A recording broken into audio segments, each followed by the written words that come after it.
The special session in Austin begins on Monday. And while the response to the flood is a big focus, a fight now brewing over other issues. Fox 4's Stephen Dial live in Dallas with more.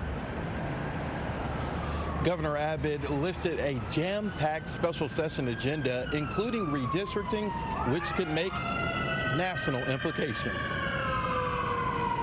Obviously, the floods in Central Texas that now have to be dealt with, and then also the pressure from Washington to do redistricting. The response to the flood is probably going to be the easiest part of the 30-day session, but then they're going to go to the THC fight, which is likely going to be a big fight.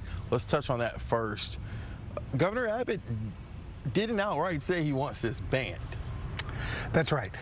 He clearly wants some restrictions, but restrictions on a smaller scope than what the lieutenant governor envisions. And so I think that's what's going to have to be hashed out. Is there going to be a kind of comprehensive, strict restriction and regulation of these products, or is it going to be a much looser, more permissive regulation regime? Other topics on the special session agenda include property tax cuts, abortion restrictions, and eliminating the STAR test.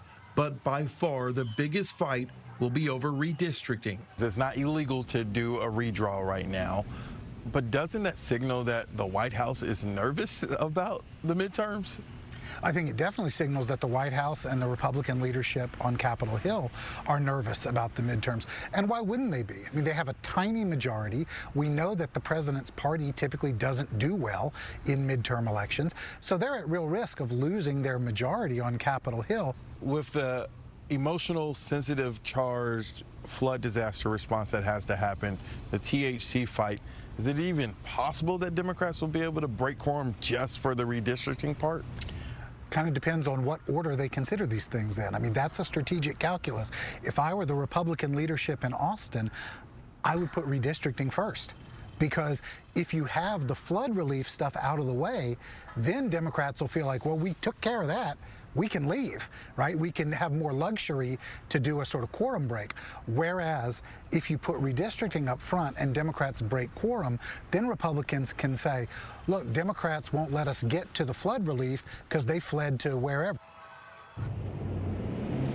With the loaded agenda, it is likely that lawmakers will not get everything the governor wants passed in the first special session. That takes 30 days. Likely could be another special session. Stephen, thank you.